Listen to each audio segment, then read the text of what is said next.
Hello everyone. So we are discussing the back exercise questions of the chapter Some Basic Concepts of Chemistry. And today we will discuss question number 12.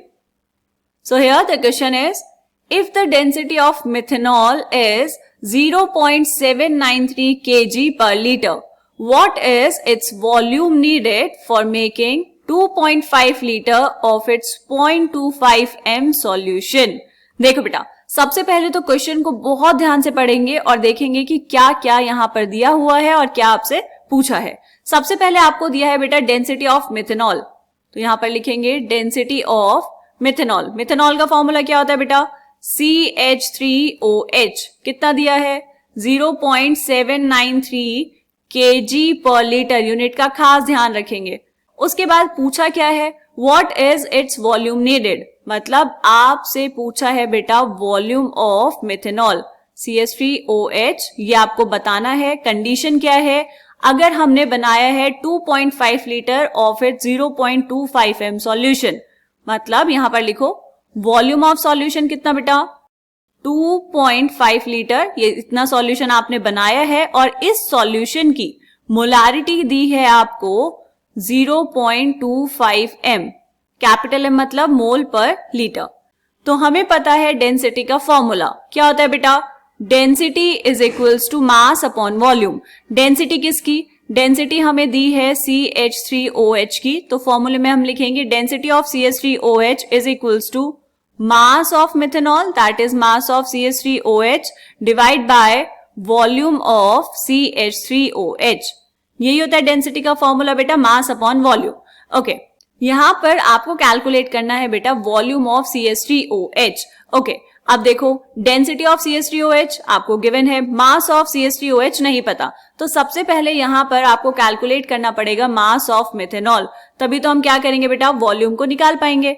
Okay, तो अब आपका काम है यहां पर किसको निकालना बेटा? मास ऑफ CH3OH को निकालना।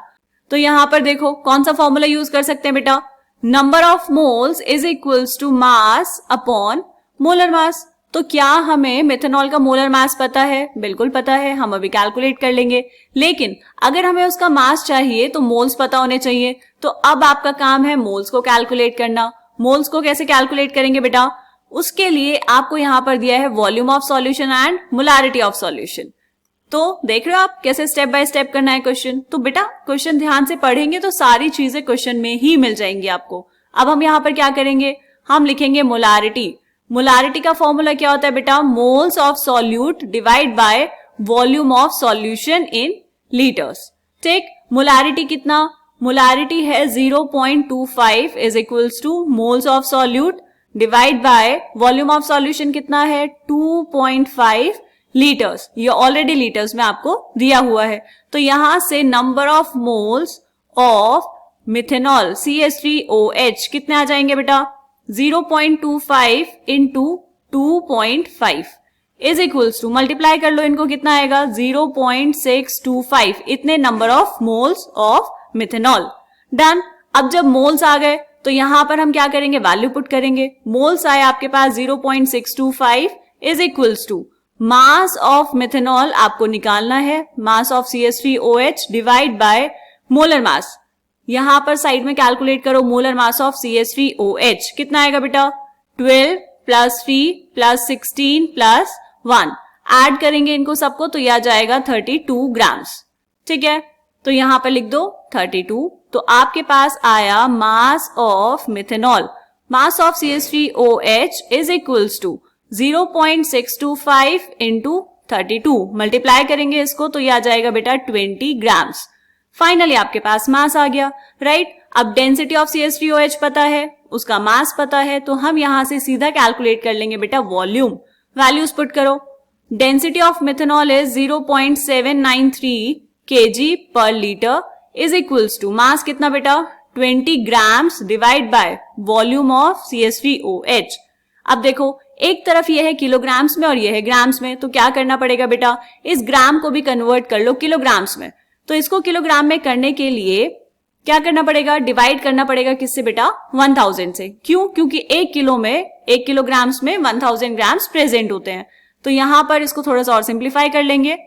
वॉल्यूम आपको कैलकुलेट करना है इज इक्वल्स टू 20 इंटू 10⁻³ इतना kg divide by 0.793 kg per litre. Okay, अब यहां पर ये kg से kg कैंसिल हो जाएगा बेटा, और क्या बचा 20 इंटू 10⁻³ इसका मतलब ये हो जाएगा 0.020 डिवाइड बाय 0.793 लीटर्स। इसको डिवाइड कर लेंगे तो आपको करना क्या है, 20 को डिवाइड करना है 793 से, तो वॉल्यूम कितना आएगा बेटा, वॉल्यूम आ जाएगा 0.025 litres. This is the answer of this question. इसको हम कर लेंगे बॉक्स के अंदर बंद। ठीक है, तो सिंपल था बेटा वैसे तो क्वेश्चन, लेकिन स्टेप बाय स्टेप आपको इसमें 3 चीजें कैलकुलेट करनी थी। फटाफट से रिवाइज करेंगे। क्या पूछा था आपसे, पूछा था कितना वॉल्यूम ऑफ मिथेनॉल चाहिए होगा एक सॉल्यूशन बनाने के लिए जिसकी वॉल्यूम और मोलारिटी आपको गिवन है। तो हमने क्या करना है, आपको बताना था volume of methanol, density of methanol दिया है, फॉर्मूला लिखा, density is equals to mass upon volume. Volume आपको निकालना है, डेंसिटी आपको पता है लेकिन मास नहीं पता, तो मास ऑफ मिथेनॉल निकालने के लिए क्या किया बेटा, हमें याद आया मोल्स वाला फॉर्मूला, तो moles is equals to mass upon molar mass. अब यहां पर मोलर मास पता है और नंबर ऑफ मोल्स नहीं पता और मास भी नहीं पता, तो अब हम कैलकुलेट करेंगे नंबर ऑफ मोल्स। वो कैसे कैलकुलेट करेंगे बेटा, हमने लगाया मोलारिटी का formula, molarity is equals to number of moles of solute divide by volume of solution in litres. तो यहां से पहले मोल्स कैलकुलेट किए, फिर मोल्स कैलकुलेट करने के बाद यहां फॉर्मूला रखा तो मास आ गया, और मास की वैल्यू यहां रख दी तो आपके पास डायरेक्टली क्या आ गया बेटा, वॉल्यूम आ गया है मिथेनॉल का। ठीक है, इतनी बात समझ आई। तो ये हमने क्वेश्चन कंप्लीट कर लिया है। मिलते हैं नेक्स्ट क्वेश्चन में, तब तक के लिए बाय बाय।